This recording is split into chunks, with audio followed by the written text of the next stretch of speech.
नमस्कार दोस्तों, हमारे हिंदी स्टोरी चैनल में आपका स्वागत है।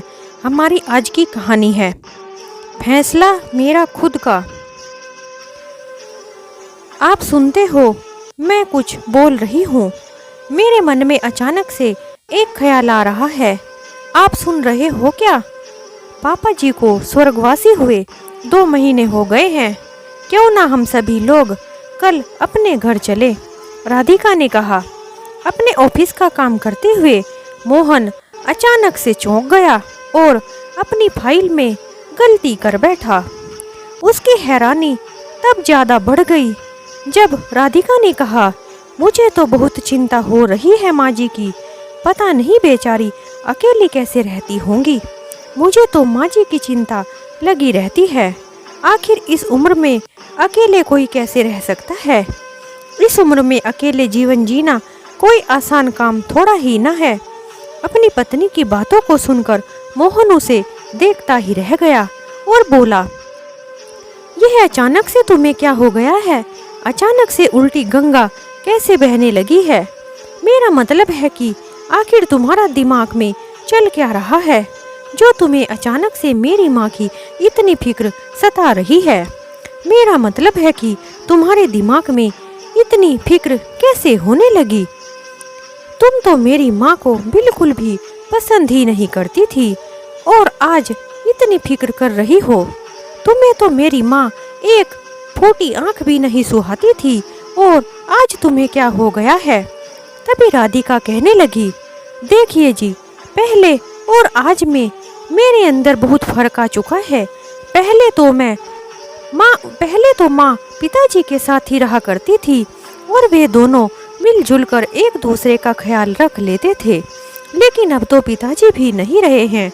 अब उनका ख्याल रखने के लिए बुढ़ापे में कोई बीमारी या मुसीबत अगर आ गई तो वहाँ पर कौन उन्हें संभालेगा? बस यही सोचकर मुझे फिक्र हो रही है। और आपको तो पता ही है कि हमारे सभी नाते रिश्तेदार और गांव के लोग भी हमारे बारे में क्या क्या बातें बनाएंगे कि हमने अपनी बेचारी बूढ़ी माँ को इस अवस्था में अकेले ही छोड़ दिया है और उनका ख्याल भी नहीं रखा। नहीं बाबा नहीं, ऐसी बातें मैं तो नहीं सुन सकती।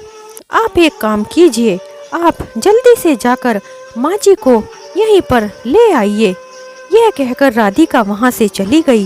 लेकिन मोहन अभी तक हैरान ही था, हक्का बक्का खड़ा हुआ यही सोच रहा था कि अभी अभी जो राधिका ने जो कुछ भी कहा है, क्या यह वही औरत है या कोई और? वह मेरी पत्नी राधिका ही है या उसकी कोई हमशक्ल? क्योंकि मेरी पत्नी तो ऐसी बातें सपने में भी नहीं कर सकती। अपनी पत्नी की बातों को सुनकर मोहन आज बहुत ही हैरान था, क्योंकि उसे पता था कि राधिका के मुंह से ऐसी बातें नहीं निकल सकती और वह भी मेरी माँ के लिए। आज मेरी माँ की उसे कितनी चिंता हो रही है, बस यही सोचकर बहुत हैरान हूँ आज मैं। परंतु फिर यही सोचकर मन ही मन मुस्कुरा भी उठा कि चलो, समय के साथ साथ उसकी पत्नी में भी कितना परिवर्तन आ गया है। जो उसने कहा है वह सब कुछ ठीक ही तो कहा है। यही सब सोचकर उसने अपनी माँ को फोन किया। हेलो माँ, कैसी हो आप? आपकी तबीयत तो ठीक है ना? माँ, हम लोग यही सोच रहे थे कि अब तो बाप पिताजी भी आपके साथ नहीं हैं, तो आप कितने दिन अकेली रहेंगी और नौकरों के भरोसे भी कब तक रहा जा सकता है? क्यों ना आप हमारे ही साथ हमारे ही घर में रहें और हमें भी बहुत अच्छा लगेगा। अपने बेटे की बात को सुनकर रेणुका जी बोली, बेटा मोहन, मैं जानती हूँ तुम लोगों को मेरी कितनी चिंता है, बहुत ख्याल करते हो तुम मेरा। परंतु यह बात भी किसी से छिपी नहीं है कि तुम्हारी पत्नी राधिका का व्यवहार मेरे लिए अच्छा नहीं है। तुम्हारे पिताजी के जाने के बाद से उनकी पेंशन के जो पैसे आते हैं और इस उम्र में मैं सम्मान से जीना चाहती हूँ और उन्हीं पैसों से मेरा गुजारा भी हो जाएगा। मैं किसी पर बोझ नहीं बनना चाहती, इसलिए बेहतर होगा कि तुम मुझे अपने पिताजी के इसी घर में रहने दो। मैं मान सम्मान से रहना चाहती हूँ, इसलिए तुम मेरी चिंता बिल्कुल भी मत करो। अपनी माँ के मुंह से पेंशन की बातों को सुनकर मोहन के दिमाग में जाने क्या आया कि वह सोचने लगा, कहीं राधिका मेरी माँ को मिलने वाली पेंशन के पैसों के लालच में तो अपने पास नहीं बुला रही है। फिर सोचने लगा, नहीं नहीं, राधिका इतनी भी बुरी नहीं हो सकती कि वह माँ के पेंशन के पैसों पर भी नजर डाले। फिर अपने मन को समझाते हुए मोहन कहने लगा, माँ, अकेलेपन में आपका साथ देना चाहता हूँ। मैं भरोसा दिलाता हूँ कि यहाँ आपकी इज्जत में और आपके मान सम्मान में किसी भी तरह की कोई कमी नहीं होने दूंगा। और रहा सवाल राधिका का, तो यह आपकी बहू की सोच है कि अब हमें आपका ध्यान रखना चाहिए। अब उसका व्यवहार बिल्कुल बदल चुका है, अब उसे आपकी चिंता हो रही है। उसी ने मुझे आपको फोन करने के लिए कहा है। अपने बेटे की बातों को सुनकर रेणुका जी बोली, बेटा यह तो बहुत अच्छी बात है, चलो अच्छा ही है, कम से कम उसने मेरे बारे में कुछ तो सोचा। इससे ज्यादा एक बूढ़ी माँ के लिए और क्या हो सकता है। बूढ़ी माँ को और क्या चाहिए। फिर मोहन बोला, हाँ माँ जी, अब यह तय हो चुका है कि अब आप हमारे ही साथ रहेंगी। आपका भी तो मन होगा कि अपने पोता पोती के साथ समय बिताएं। आखिरकार आपको भी तो अपने पोता पोती के साथ समय बिताने का और लाड़ लड़ाने का भी तो मौका मिलना चाहिए। बच्चों के साथ हंसी मजाक करने का आपका भी तो मन करता होगा। और फिर उन्हें भी तो अपनी दादी माँ की जरूरत है। दादा दादी ही तो पोता पोती को अच्छे संस्कार देते हैं। इस समय राधिका भी अपने कमरे से बाहर आई और मोहन से फोन लेते हुए बोली, माँ जी, हमें भी तो अपनी सेवा का मौका दे दीजिए। खुद ही सोचिए, लोग क्या कहेंगे कि बेटा बहू के होते हुए भी माँ को नौकरों के भरोसे छोड़ रखा है। आखिर आप अपने तो अपने होते हैं और अपनों के लिए कुछ कर लिया जाए तो इसमें बुरा क्या है। अब थोड़ा सा हमें भी तो मौका दे दीजिए अपनी सेवा का। आखिर अपने तो अपने ही होते हैं। इस समय में अगर अपने काम नहीं आएंगे तो और कौन आएगा। राधिका की चाशनी भरी बातों को सुनकर रेणुका जी के मन को तसल्ली हुई और उन्होंने अपने बेटे बहू के साथ रहने के लिए हाँ कर दी। रेणुका जी फोन पर बात करने के 4 दिन बाद ही राधिका और मोहन के साथ उनके गांव पहुंच गए और रेणुका जी को अपने साथ ले जाने के लिए आ गए। जो भी कीमती सामान सब संभाल कर राधिका अपने पति को कहने लगी, माँ, पिताजी के जितने भी जरूरी कागजात होंगे वह भी सभी साथ ले चलेंगे। और मैं तो कहती हूँ कि इस घर को भी अब किराए पर चढ़ा दीजिएगा ताकि साफ सफाई भी होती रहे और हर जगह की और हर महीने की इनकम भी होती रहे। राधिका की बात सुनकर मोहन ने कहा, इसका फैसला मैं नहीं कर सकता।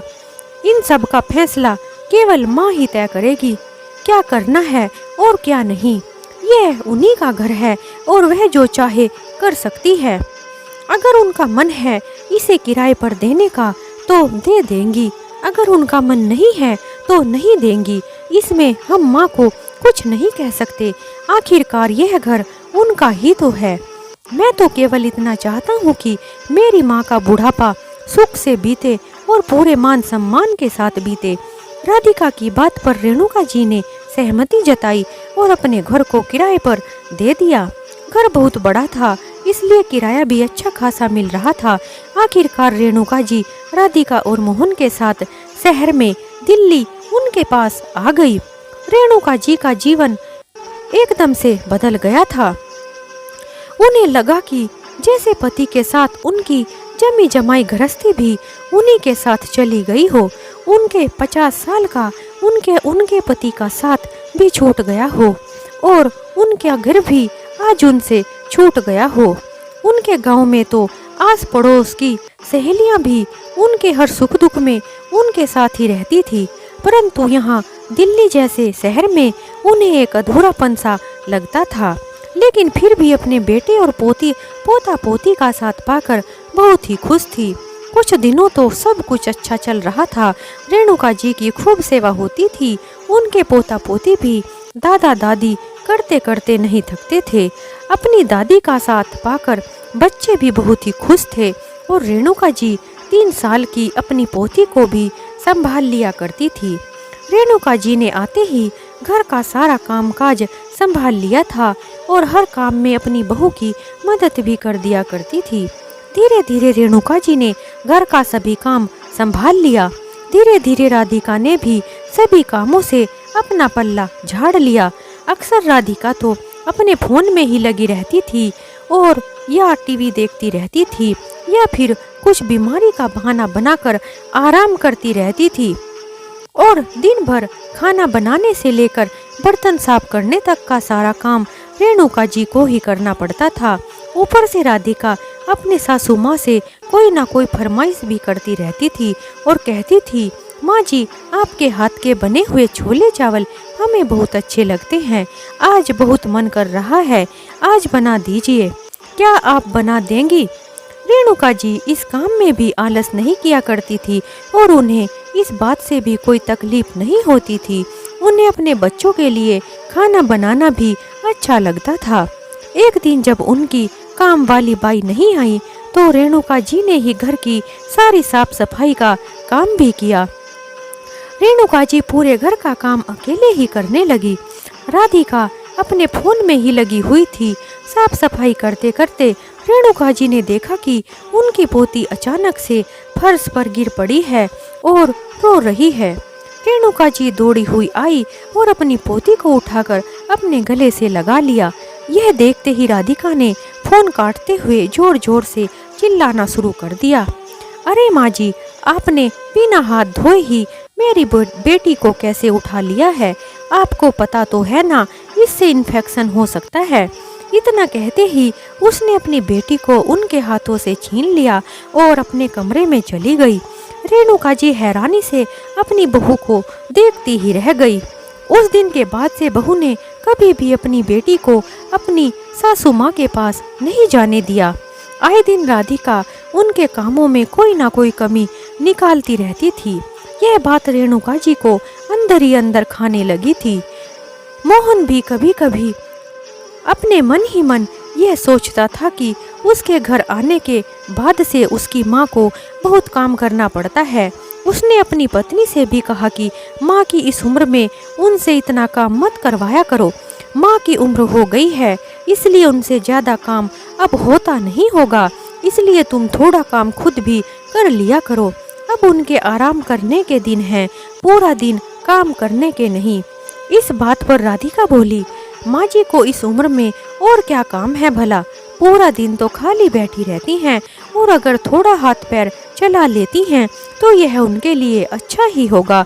और फिर मैं कौन सा उन्हें पहाड़ तोड़ने के लिए कह रही हूँ, घर का ही तो काम है, घर में तो थोड़ा बहुत काम होता ही है और अगर वह यह काम कर भी लेती हैं तो इसमें कौन सी बड़ी बात है। उसकी बात सुनकर मोहन चुप रह गया। रेणुका जी ने अपने बेटे और बहू की सभी बातें सुन ली थी, लेकिन उनसे कुछ नहीं कहती थी क्योंकि वह दोनों के बीच झगड़े का कारण नहीं बनना चाहती थी। एक दिन जब मोहन अपने ऑफिस के लिए निकल रहा था तो रेणुका जी ने उसे अपनी दवाइयों की पर्ची देते हुए कहा, बेटा मेरी कुछ दवाइयाँ हैं, रात को जब आएगा तो मेरी दवाइयाँ भी लेते आना। ठीक है माँ, मैं आपकी दवाइयाँ ले आऊँगा। और मोहन चला गया। उस समय तो उनकी बहू राधिका ने कुछ नहीं कहा, लेकिन पति के जाने के बाद वह अपनी सासू माँ से कहने लगी, माँ जी बुरा ना माने तो एक बात कहूँ, आपके आने के बाद से हमारे बहुत खर्च बढ़ गए हैं, लेकिन आपके बेटे की नौकरी इतनी भी नहीं होती कि वह इन सभी खर्चों को उठा सके। इस मकान की किस्त भी नहीं दी जाती है।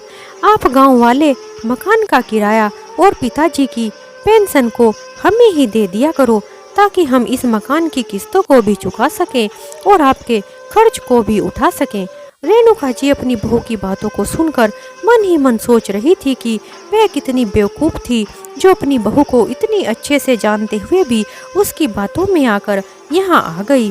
मेरी बहू के व्यवहार में परिवर्तन कैसे हो सकता है, मुझे यह पहले ही सोच लेना चाहिए था।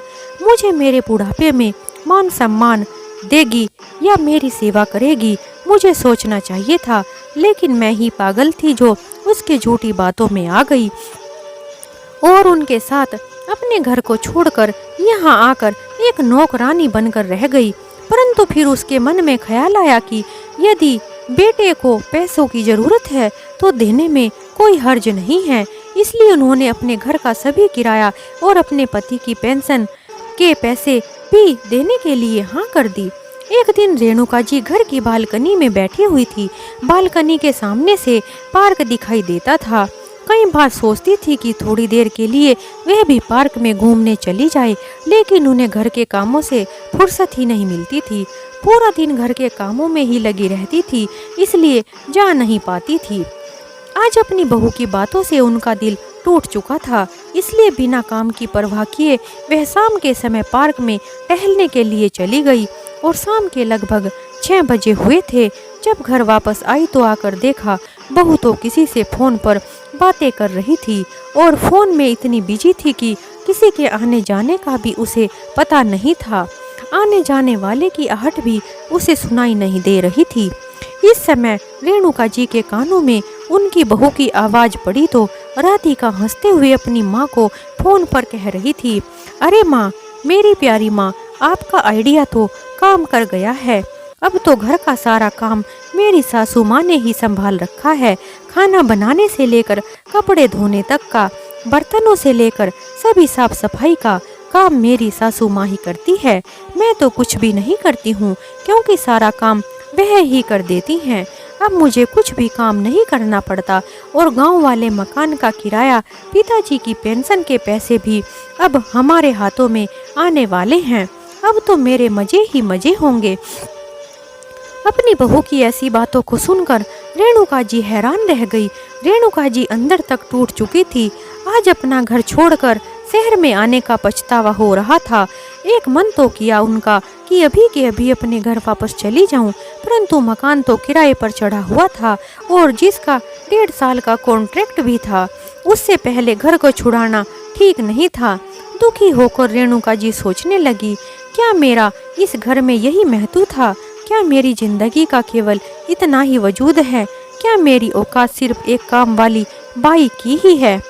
अब तक मैं केवल बहू की सहायता के लिए ही घर के सभी कामों को कर दिया करती थी, लेकिन बहू तो मेरे बारे में कितनी घटिया सोच रखती है, यह तो मैं सपने में भी नहीं सोच सकती थी।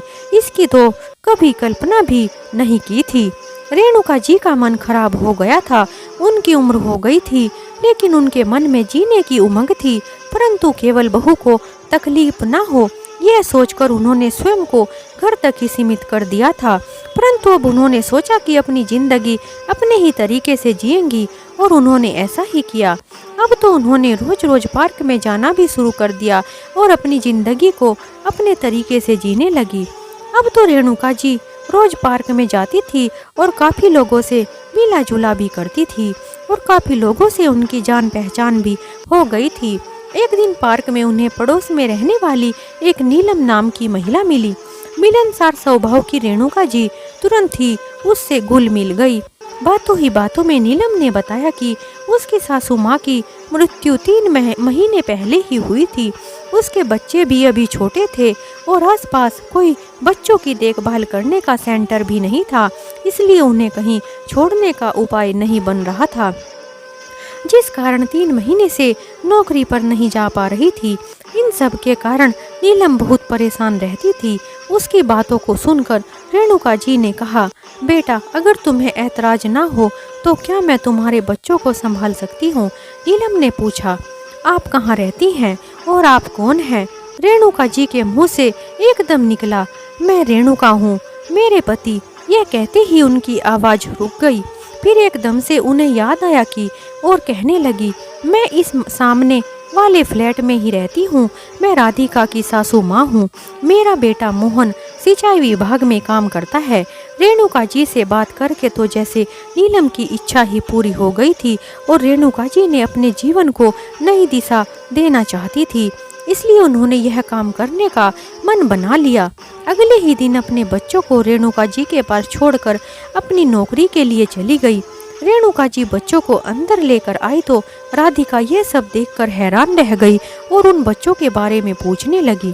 रेणुका जी ने कहा, बहू, यही पड़ोस में नीलम रहती है और यह दोनों बच्चे भी उसी के हैं।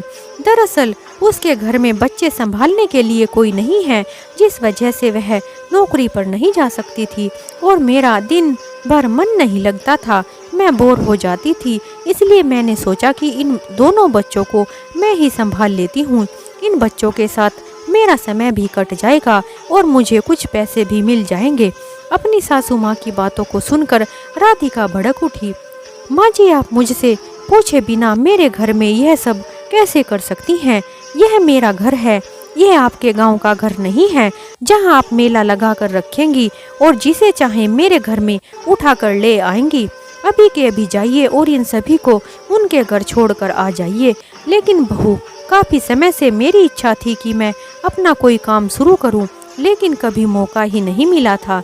लेकिन आज जब पता चला कि आसपास कोई बच्चों की देखभाल का कोई सेंटर नहीं है, तो मैंने सोचा क्यों ना मैं यही काम शुरू कर दूं। मैं अपनी एक पहचान बनाना चाहती हूँ। रेणुका जी की बातों को सुनकर उनकी बहू उनकी मजाक बनाते हुए बोली, माँ जी, आपकी उम्र कितनी बची है जो आप इस उम्र में पहचान बनाने चली हैं? अब पहचान बनाकर क्या करोगी? और अपनी सासू माँ पर व्यंग्य करते हुए जोरों जोरों से हंसने लगी। बड़ी आई, इस उम्र में पहचान बनाने वाली, बुढ़ापे में यह सब करते आपको शोभा देता है क्या? लोगों के बच्चों की देखभाल कर रही हैं। यदि आपको कुछ हो गया है तो आपकी देखभाल कौन करेगा? हमसे तो उम्मीद बिल्कुल भी मत रखिएगा। अपनी बहू की कड़वी बातों को सुनकर रेणुका जी ने कहा, ठीक है बहू, यदि तुम्हें पसंद नहीं है तो मैं कल से इन बच्चों को यहाँ नहीं लाऊंगी, लेकिन यह बच्चे आज तो यहीं पर रहेंगे। नहीं माँ, मैं इन बच्चों को अपने घर में 5 मिनट भी बर्दाश्त नहीं कर सकती। अभी के अभी जाइए और इन्हें इनके घर छोड़ आइए। अपनी बहू की बातों को सुनकर रेणुका जी उन बच्चों को लेकर पार्क में चली गई। बच्चे पार्क में खेलते रहे। दोपहर को जब नीलम घर वापस आई तो रेणुका जी ने उन बच्चों को उनके घर छोड़ दिया। घर पहुंचकर अपनी बहू की बातें सोच कर रेणुका जी की आंखों से आंसू बह निकले और अपने कमरे में जाकर अपने पति की तस्वीर के सामने बैठ गई। आज रेणुका जी अपने आप को बहुत अकेला महसूस कर रही थी, इसलिए अपने पति की तस्वीर से ही बातें करने लगी। क्या इस उम्र में मैं अपनी पहचान नहीं बना सकती? अगर बुढ़ापा आ गया है तो इसका मतलब यह तो बिल्कुल भी नहीं है कि अपनी मृत्यु का इंतजार ही करती रहूं। ऐसा कहते हुए वह अपने पति की तस्वीर को निहारने लगी। अचानक उन्हें ऐसा लगा कि जैसे उनके पति उन्हें हिम्मत दे रहे हैं। इस समय उनके मन में एक उमंग जाग उठी और उन्होंने ठान लिया कि अब तो वह यही रहकर अपने जीवन को सार्थक बनाएंगी और अपनी बहू को दिखा देंगे कि उम्र ज्यादा होने से किसी का जीवन खत्म नहीं हो जाता है। इंसान जो चाहे किसी भी उम्र में कर सकता है। अपनी पहचान बनाने के लिए उम्र जरूरी नहीं होती है, जरूरी तो होती है केवल उसकी हिम्मत और पहचान बनाने का जज्बा। रात को जब रेणुका जी का बेटा मोहन अपने ऑफिस से वापस लौटा तो रेणुका जी ने उसे अपनी योजना के बारे में बता दिया। उसे अपनी माँ की इच्छा जानकर बहुत खुशी हुई। अपनी माँ की बातों को मोहन ने स्वीकार कर लिया। तभी राधिका बोली, लेकिन मुझे समझ में नहीं आता कि इस उम्र में माँ को काम करने की क्या सूझी है। अगर काम करना ही है तो घर पर बैठकर घर का काम क्यों नहीं करती? तभी मोहन अपनी पत्नी को जवाब देते हुए कहता है, नहीं, माँ की जो भी इच्छा है वह वही करेंगी। माँ, मैं कल ही आपके लिए एक अच्छी सी जगह का इंतजाम करवाता हूँ। यह कहकर मोहन वहाँ से चला गया और अपनी बहू राधिका को गुस्से में देखकर रेणुका जी बोली, बहू, किसी के घर की नौकरानी बनने से तो अच्छा है कि जिस काम को करने की मेरी इच्छा है मैं उस काम को करूं। और बूढ़े होने का मतलब यह तो बिल्कुल भी नहीं है कि इंसान का वजूद ही नहीं रह जाता। कल तक तुमने मेरी जिंदगी के साथ जो कुछ भी किया है और जो तुम करना चाहती थी वही हुआ, लेकिन आज के बाद मेरी जिंदगी कैसे चलेगी वह सब मैं खुद ही तय करूंगी, तुम नहीं। इतना कहकर रेणुका जी पार्क में चली गई। अपनी सासू माँ के मुंह से यह सब बातें सुनकर राधिका हैरान हो गई थी। अगले ही दिन सामने वाले फ्लैट के नीचे का एक कमरा किराए पर ले लिया। रेणुका जी सुबह सुबह जल्दी उठकर और तैयार होकर वहां से चली जाती थी। नीलम भी अपने बच्चों को रेणुका जी के पास उसी कमरे में छोड़ जाती थी और शाम को ऑफिस से वापस आते वक्त ले जाया करती थी। अब नीलम भी निश्चिंत होकर नौकरी पर जाने लगी। वहीं बच्चे भी रेणुका जी के साथ बहुत खुश रहते थे। नीलम के बच्चों को देखकर सोसाइटी के सभी माता पिता भी रेणुका जी को अपने बच्चों को रखने के लिए कहने लगे कि आप हमारे बच्चों को भी रख लीजिए। इस तरह रेणुका जी के पास 12 से 13 बच्चे आने लग गए। रेणुका जी ने अपनी सहायता के लिए 2 मेड भी रख ली जो भाग दौड़ का काम संभाल लेती थी और बच्चों को खाना भी गर्म करके दे देती थी। देखते ही देखते रेणुका जी का काम इतना बढ़ गया कि उन्हें साथ वाला एक और कमरा भी किराए पर लेना पड़ा। एक दिन उनकी मेड ने बताया कि इसी समिति के एक घर में रहने वाली उनकी उम्र की एक औरत अपने घर में बहुत ज्यादा दुखी है। उनकी बहू बहुत तंग करती है। उन्होंने मेड से कहकर उसको भी अपने पास बुला लिया। उसका नाम सुरेखा था। उनसे उनका यह दुख सुनकर रेणुका जी बोली, यदि आप चाहें तो मेरे पास यहाँ आ सकती हैं। आपने बताया कि आपको सिलाई का काम बहुत अच्छे से आता है, तो आप मेरे पास ही रहकर सिलाई करने का काम भी कर सकती हैं। मेरे पास एक पुरानी सिलाई मशीन पड़ी है जो बेकार ही है मेरे लिए, तो अगर तुम चाहो तो उसका इस्तेमाल कर सकती हो। क्यों ना हम उस मशीन से गरीब लड़कियों के कपड़े सिलने का काम शुरू करें और जिसके पैसे भी हमें बहुत ही कम रखेंगे। इस तरह आप भी आत्मनिर्भर बन जाएंगी और हमें भी जीवन जीने का एक मकसद मिल जाएगा। हमारा उद्देश्य पैसा कमाना बिल्कुल भी नहीं है, परंतु इस तरह से हमारा बुढ़ापा अगर कुछ काम करते हुए बीते तो हमारे लिए बहुत अच्छा होगा, जिससे हमारा गुजारा भी हो जाएगा और हमारे हाथों में कुछ पैसे भी आ जाएंगे। इसमें कुछ भी गलत नहीं है। यह तो एक बहुत ही अच्छी शुरुआत है जीवन को एक नई दिशा देने की। सुरेखा जी को बात अच्छी लगी। अगले ही दिन उन्होंने रेणुका जी के पास आकर कहने लगी, ठीक है रेणुका जी, कुछ घंटे मैं यहीं रहकर काम कर लूंगी। रेणुका जी के साथ काम करते करते सुरेखा जी को भी अच्छा लगने लगा था। दोनों सहेलियां बन गई थी। अब तो दोनों एक दूसरे का साथ पाकर बहुत ही खुश थी। सुरेखा जी जो घर के झगड़ों से बहुत ज़्यादा परेशान होकर बहुत ज़्यादा बीमार रहने लगी थी, अब कुछ ही समय बाद तंदुरुस्त हो गई थी। धीरे धीरे करके रेणुका जी के साथ सभी महिलाएं भी जुड़ने लगी, जिस कारण वह जगह अब छोटी पड़ने लगी थी। रेणुका जी कहने लगी, मोहन ने अपनी सोसाइटी के बाहर ही एक बड़ा सा मकान अपनी माँ को किराए पर दिलवा दिया था। सभी महिलाओं को इतने पैसे मिलने लगे थे कि वह आराम से उस मकान का किराया भी दे दिया करती थी। रेणुका जी के पास काम करने वाली सभी महिलाएं बहुत ज़्यादा खुश थी, क्योंकि उनकी वजह से उन्हें काम मिल गया था और उन्हें टाइम पास करने के लिए एक अच्छी जगह भी मिल गई थी और वहां पर काम करके कुछ आमदनी भी शुरू हो गई है। अपने खर्चों के लिए बेटे बहू का अब उन्हें मुंह नहीं देखना पड़ता था।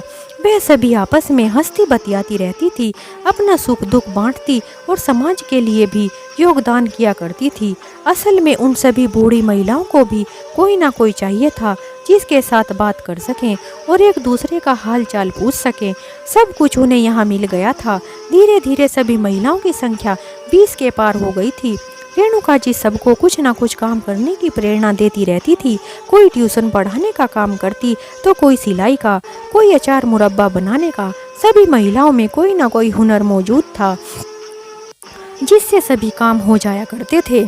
सभी महिलाएं रेणुका जी के साथ बच्चों को भी संभाल लिया करती थी। वे सभी बूढ़ी महिलाएं पूरे इलाके में जानी जाने लगी। धीरे धीरे करके उनकी प्रसिद्धि इतनी बढ़ गई कि पूरे शहर के लोग उन्हें सम्मान देने लगे थे और शहर में से कोई ना कोई उनसे मिलने के लिए आए दिन आता ही रहता था। एक दिन राधिका किसी काम से रेणुका जी के पास चली गई तो वहां उसने नीलम को देखा जो अपने बच्चों को लेने के लिए आई थी। नीलम ने पूछा, अरे आपको पहले तो यहाँ नहीं देखा, आप कहाँ रहती हैं? राधिका बोली, अरे मैं इस केंद्र की जो संचालिका हैं रेणुका जी, मैं उनकी बहू राधिका हूँ। नीलम के दिमाग में अचानक से 10 महीने पहले की पार्क में रेणुका जी से जो बात हुई थी वह आई, जब रेणुका जी ने कहा था कि मैं राधिका की सासू माँ हूँ, जिनका अपना परिचय इस शहर में केवल इतना ही था। लेकिन 10 महीने में ही वह परिचय बदल गया था। आज उनकी यही बहू अपने परिचय के लिए रेणुका जी के नाम की आवश्यकता पड़ रही थी। आज रेणुका जी ने यह साबित कर दिया था कि उम्र तो केवल एक संख्या ही है। और यदि जीवन को नई दिशा देने का जज्बा मन में ठान लिया हो तो बड़ी से बड़ी अड़चन भी छोटी पड़ जाती है। और यदि आज की सभी युवा पीढ़ी रेणुका जी के बेटे मोहन की तरह अपने बुजुर्गों का साथ दें तो वे क्या नहीं कर सकते और प्रेरणा की नहीं मिसाल भी कायम कर सकते हैं। मोहन जैसा बेटा अपने माता पिता के मार्गदर्शन का हिस्सा भी बन सकता है। इस छोटे से काम से हमारे बुजुर्गों का बुढ़ापा सार्थक हो जाता है। बुजुर्गों के जीवन के इस अंतिम पड़ाव में अगर हम उनकी इच्छाओं को पूरा कर दें तो उन्हें भी अच्छा लगेगा और हमारे मन को भी एक संतुष्टि मिल जाएगी। इस तरह हमारी यह कहानी समाप्त होती है। अगर आपको हमारी यह कहानी अच्छी लगी हो तो हमें कमेंट में ज़रूर बताएं। हमारी यह कहानी सुनने के लिए बहुत बहुत धन्यवाद। अगली कहानी के साथ हम फिर मिलेंगे।